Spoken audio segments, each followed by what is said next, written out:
Bienvenidos, queridos estudiantes, a una clase más de lenguaje y literatura. Hoy vamos a hablar de la clase número 7, cuyo tema es la semiótica. Soy el profesor Paolo Astorga y espero que les guste esta clase. Recuerden, hay una frase clave para esta vez. La frase es: todo lo que nos rodea nos habla. ¿Será cierto eso? Todo lo que nos rodea nos habla. Vemos en el fondo de esta presentación una imagen que tiene significado.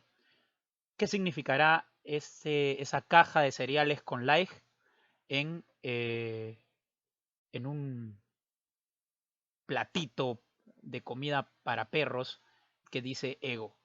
¿No? Todo lo que nos rodea nos habla. De eso hablará hoy el tema.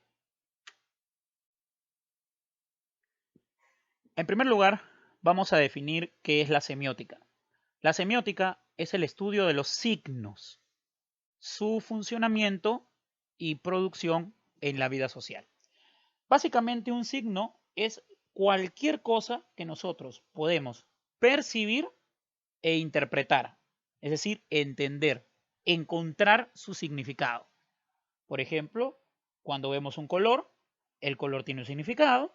Cuando vemos una computadora, la computadora tiene un significado. Cuando vemos una pared, la pared tiene un significado. Cuando leemos un cuento, el cuento tiene un significado. Cuando escuchamos una canción, la canción tiene un significado. Todo, absolutamente todo aquello que podemos percibir con nuestros cinco sentidos tiene un significado.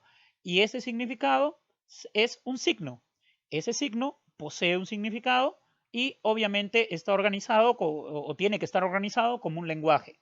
Es decir, por ejemplo, cuando yo veo una taza, para poder yo interpretar taza, para poder intronizarla en mí, es decir, para poder significarla, requiero de un lenguaje.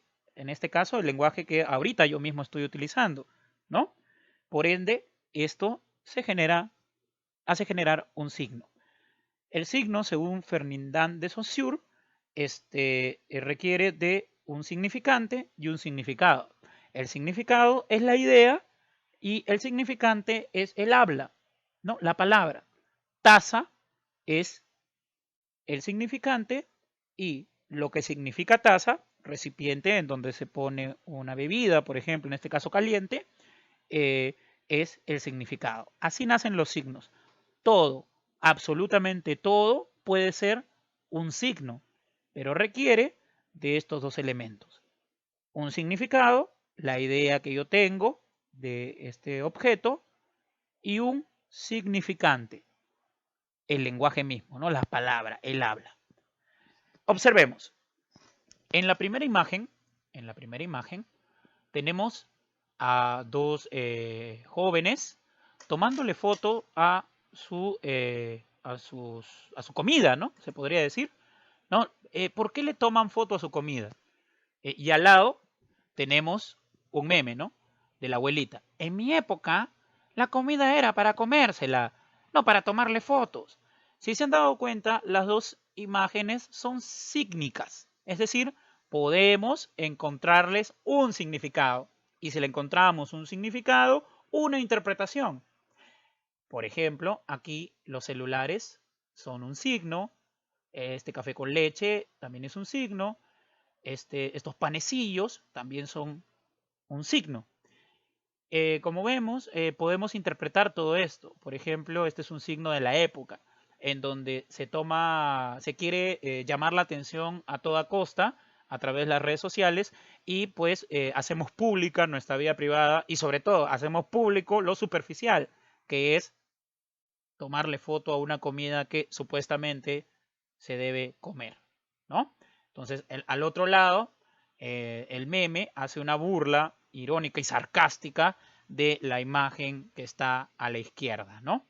Entonces, absolutamente todo tiene un significado porque es posible de convertirlo en signo. Y como todo tiene un significado, puede tener una interpretación.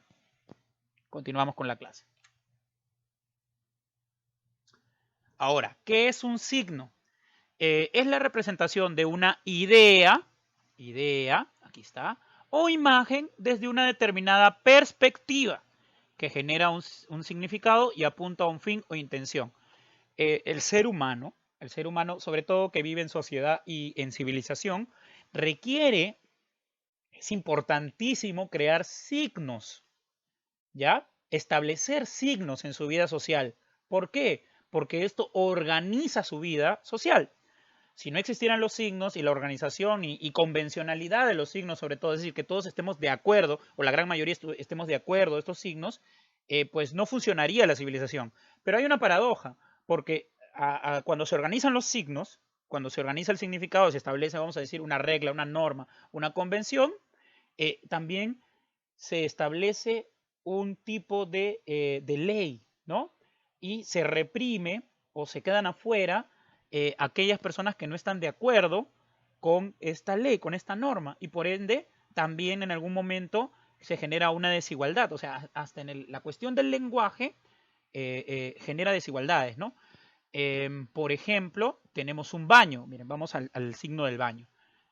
El baño es muy importante, ¿no? Es sígnicamente interesante. Primero, tenemos la imagen, ¿no? El signo, ni siquiera, no puedo decir que es una mujer, el signo de una mujer y de un varón. Y a ellos se les establece un color rosa para mujeres, celeste para varones.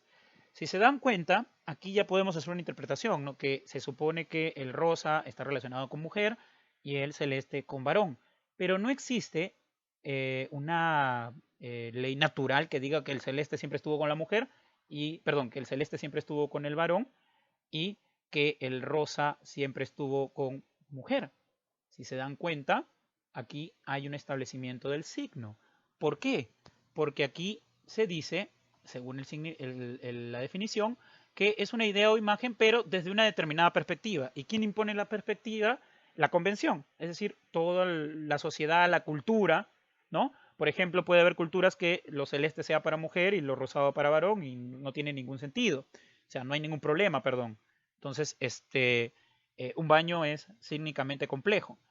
Ahora bien, se ha querido estipular, se ha querido intronizar que el color está relacionado al género, que también es totalmente falso, ¿no? Eso es también una perspectiva nada más, una interpretación de el signo, ¿no? Y esto tiene obviamente o apunta a una intención. En este caso de dividir los baños, ¿no? De dividir los baños. Continuamos. Ahora, un baño puede ser, como lo dije, muy significativo. Por ejemplo, en los años 60 en Estados Unidos se daba 50, 60, esas épocas en Estados Unidos se daba el apartheid. ¿Qué era el apartheid? Era la diferenciación racial de este país, ¿no? En donde los negros y los blancos no se podían mezclar, ¿no? Y existía, por ejemplo, una escuela para negros y una escuela para blancos. Existían lugares en donde solo podían ir los negros y lugares donde solo podrían ir blancos. Estaba totalmente apartado racialmente Estados Unidos. Y entonces, por ejemplo, habían colegios, universidades, en donde existían baños para negros y baños para blancos, ¿no?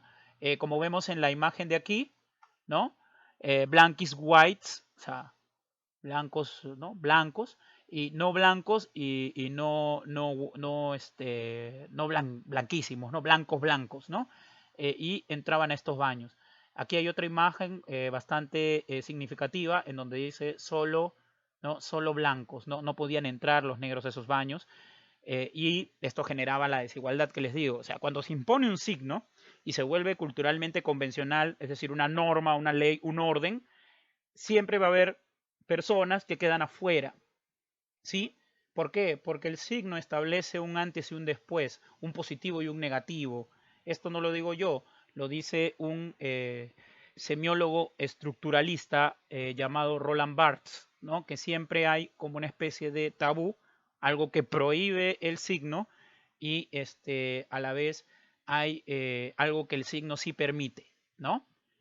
Bien, continuamos. Mira, hasta hay un lavatorio, o había un lavatorio o bebedero para blancos, ¿no? Blancos, white and colored, ¿no? Gente de color. Interesante, ¿no? Pero no solo eso, chicos, no solo eso. Un bus puede significar mucho. O sea, puede cobrar significatividad semiótica un bus. Tenemos la historia de Rosa Parks, ¿no? Rosa Parks fue una de las mujeres que de alguna manera rompió con el establecimiento unívoco del signo. En este caso, les voy a contar la historia, ¿no? En Estados Unidos existían hasta buses para negros y blancos y el bus estaba repartido de tal manera de que atrás tenían que ir los negros y adelante sentarse las personas blancas. Rosa Parks un día se sube a este bus icónico que está aquí en un museo y se sienta adelante. Las personas y el mismo conductor le dice que se debe sentar atrás y ella dice que no. Es decir, desafía, interpela lo establecido, el orden establecido que era obviamente totalmente racista y discriminador, y Rosa Parks se convierte en el símbolo de la lucha por los derechos civiles en Estados Unidos, chicos. O sea, qué interesante cómo una acción puede romper con el significado unívoco de algo que al final termina agravando las desigualdades, ¿no? En este caso, el apartheid, que pues obviamente exacerbaba el racismo en Estados Unidos. ¿Podemos decir que ahora en Estados Unidos ya no hay racismo? No, todavía existe un grado profundo de racismo, no solamente con las minorías, sino con las minorías afroamericanas, sino con todos los tipos de minorías que existen.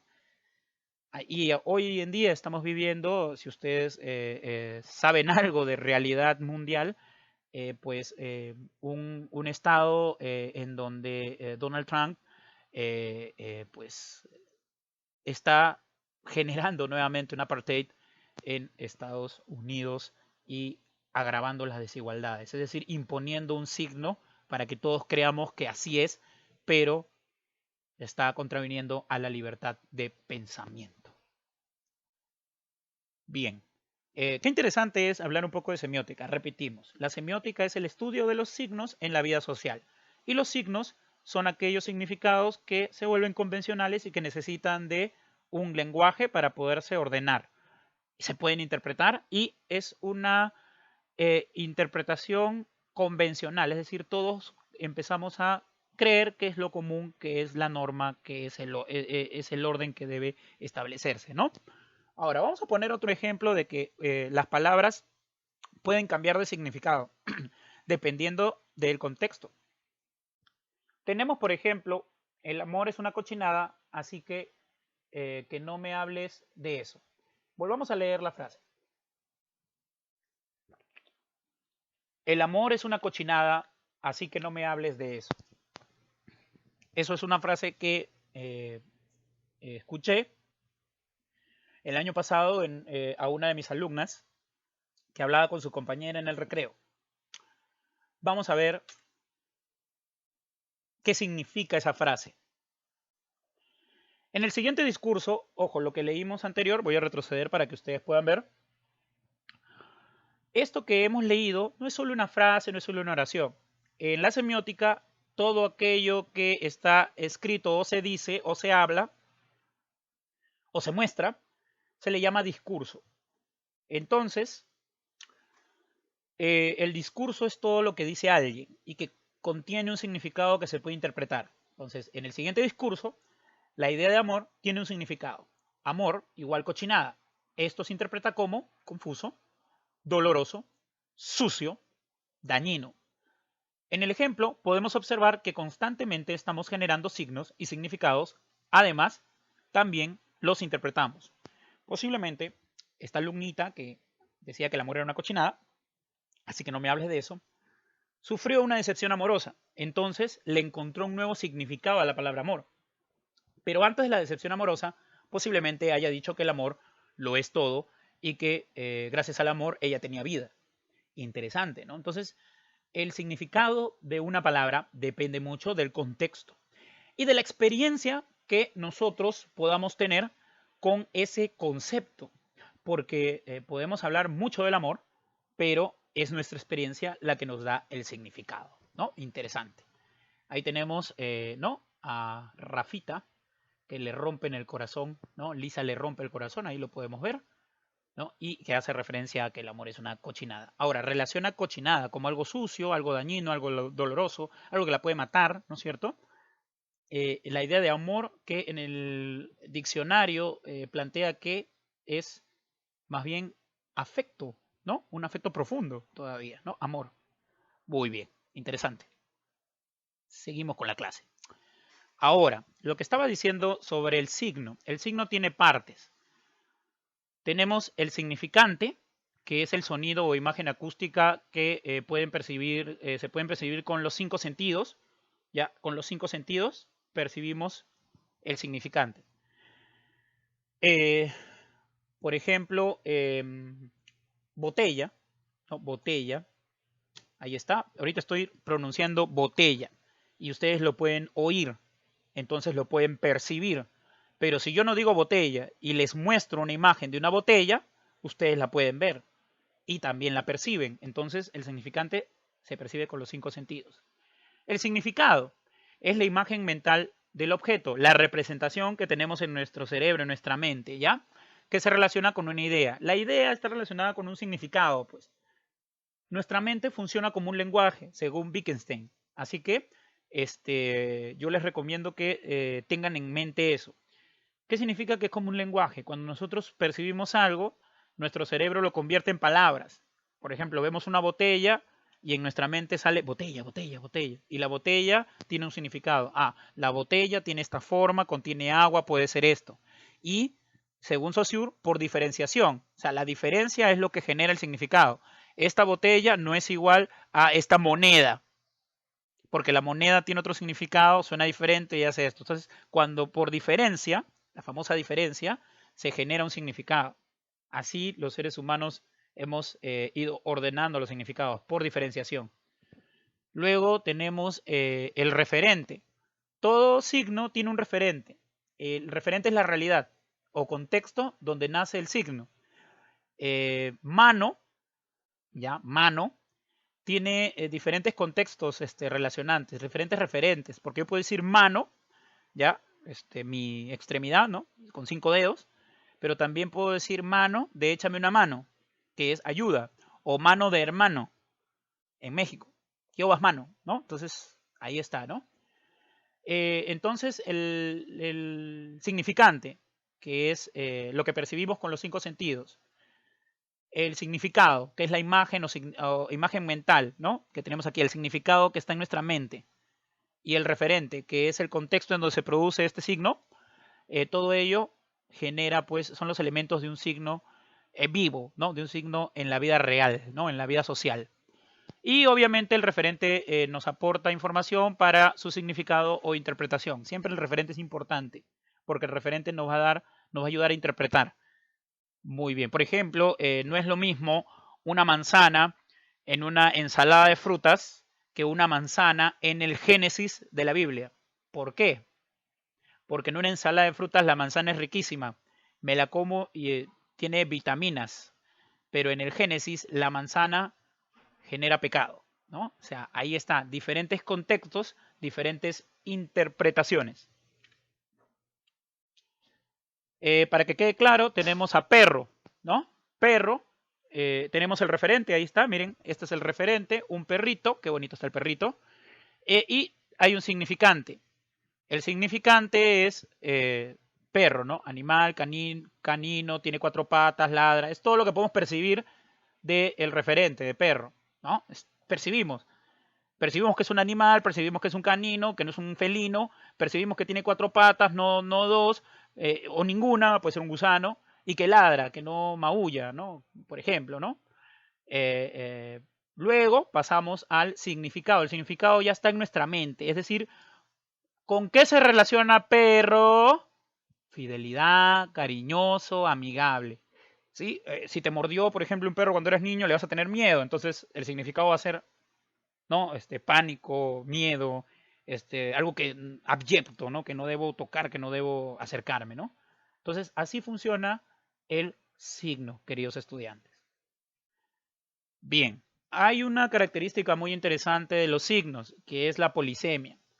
Es un fenómeno sígnico donde un significante, una palabra, puede tener más de un significado dependiendo del contexto o referente. Por ejemplo, aquí tenemos una imagen que dice comencemos la operación. Es un médico que está en la sala de cirugía, ¿no? En un hospital. Y aquí tenemos a tu profesor de matemática, ¿no? Comencemos la operación. Los dos personajes que están aquí utilizan operación, que es la palabra, pero hay diferentes referentes, diferentes contextos. Entonces, por ejemplo, el médico lo hace en un contexto diferente, en una sala de operaciones. En cambio, el profesor lo hace en una sala de aula de colegio, no sé, en una aula de colegio. El médico, por ejemplo, va a utilizar un escarpelo, no un bisturí, qué sé yo, instrumentos relacionados a su profesión de médico. El profesor va a utilizar una pizarra y unas tizas para poder hacer el ejercicio. El médico es un cirujano especialista en cardiología. El profesor es un especialista en matemáticas, específicamente en aritmética, por ejemplo. Entonces, cada uno está en un contexto determinado, pero utiliza la misma palabra. Entonces, para poder encontrar el significado, polisemia, más de un significado, puede tener operación dependiendo del contexto. ¿Sí? Lo que dije de mano, ¿no es cierto? Mano puede tener varios significados dependiendo del contexto, dependiendo del uso, en qué momento lo usamos, cuándo lo usamos. Seguimos. Vamos a otro ejemplo, ¿ya? Vamos a otro ejemplo muy interesante.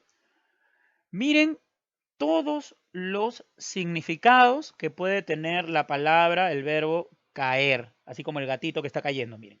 Ahí está cayendo el gatito, ¿no? Muy bien. Primero es un verbo, y les voy a poner el ejemplo. El gatito cayó de la azotea. Puede estar relacionado con el gusto. Ese chico no me cae. Viene de caer, ¿no es cierto? Puede ser engaño. Me hiciste caer en tus mentiras. Puede hablar de captura. Cayeron los marcas en comas. Puede hablar de economía. Cayó la bolsa de valores, que no es lo mismo que el de arriba, ¿no? Que es capturar. O puede hablar de salud. Ha caído enfermo. Entonces, si se dan cuenta, cada uno de estas oraciones están referidos a diferentes contextos y a diferentes significados. Cuando cambian los contextos, pueden cambiar los significados.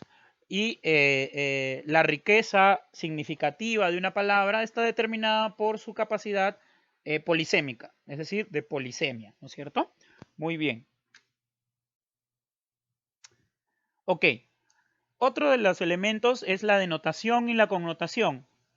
La denotación son los elementos visibles en el signo significante. Por ejemplo, ¿qué es un perro? Mamífero, cuatro patas, ladra.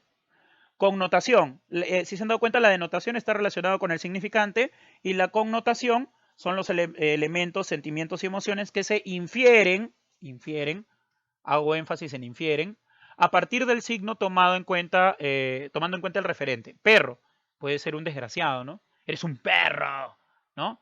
Tierno, ¿no? Hay un perrito, qué lindo perrito, tierno. Amigable, ¿no? El mejor amigo del hombre, ¿quién es? El perro. Encantador, fiel, ¿no? Un perro puede ser fiel, también infiel, por si acaso, es un perro infiel, ¿no? Entonces depende mucho del contexto del referente para poder encontrar aquí el significado, ¿no? Entonces, ¿no? Para hacer un resumen rápido, denotación, significante, connotación, significado. Ahora, ya entrando un poco a profundizar sobre semiótica, quiero hablar desde lo simbólico. Lo simbólico está relacionado a un tipo de signo arbitrario que forma parte de un contexto, o sea, el símbolo, ¿ya? Por ejemplo, un cuchillo puede significar muerte, venganza, traición, salvación. Muerte, por supuesto, una persona no muere a través de un cuchillo, matar, es un cuchillo. Venganza, por ejemplo, apuñalarte por la espalda, es un tipo de traición de venganza, o de traición, ya lo dije. O salvación, te van a robar, tú tienes un cuchillo y logras defenderte, ¿no? Qué sé yo. O no tienes cómo cortar tu papa y encuentras un cuchillo, ya no te mueres de hambre. No, bueno, obviamente sabes cocinar la papa, ¿no? Muy bien. Excelente, tenemos a Chucky, ¿no? Visitándonos en la clase. Continuamos. Bien. Ahora vamos a analizar un cuento desde una perspectiva semiótica, es decir, significativa. Este cuento que voy a analizar está en tu libro de trabajo. El cuento se llama En el corazón de las palabras, de uno de mis autores favoritos, Edmundo Paz Soldán, boliviano, nacido en 1967. Vamos a leer En el corazón de las palabras. Colin abrió los ojos y vio a su esposa apuntándole a la sien izquierda con un revólver de cachas nacaradas, el rostro tenso, los ojos rojos. No tardó en descubrir lo que sucedía. Anoche había llegado a casa borracho y se había dormido desnudo olvidando los excesos de María José en su cuerpo. Qué inconsciente María José. Le había dicho que fuera cuidadosa, pero nada. Ella no entendía el placer sin rasguños ni mordiscos. El placer debía dejar duraderas marcas en el cuerpo para hacer placer. Qué inconsciente ella. ¿O acaso muy consciente? ¿Acaso lo que quería era precisamente esto? La madrugada, sorprendiendo a Cleyen con el inevitable descubrimiento, con algo que ella no podría negar. Debía perderlo a Colin para que María José lo ganara. Y él tampoco, muy consciente, o acaso sí, no había hecho mucho por detenerla. Había dejado que ella prosiguiera con la escritura en su temblorosa piel morena. ¿Y ahora qué? Te amo mucho, le decía siempre Cleyen, mordiéndose los labios, y con abrumadora seriedad. Te amo tanto que te mataría si me engañaras. Cleyen, tan apegada a lo literal, tan alejada a lo figurado, a los ambiguos placeres de la retórica del amor. Había que creerle, por más que la frase en sí fuera digna de risa, y uno pudiera quejarse con muchísima razón de su excesiva falta de originalidad. Había que creerle, aunque qué diferente habría sido todo si la frase hubiera sido te amo tanto que me pegaría un tiro si me engañaras. Sí, cariño, no te preocupes, te seré fiel hasta la muerte. ¿Hasta qué muerte? Una frase extraída del diccionario de ideas comunes del amor. Algo que debía ser obvio, hasta para un adolescente no había que tomárselo literalmente. Colin intentó adivinar el cuerpo de Cleyen tras el camisón morado, la mano derecha que sostenía con firmeza el revólver, y concluyó que el principal problema entre ella y él era uno de lenguaje.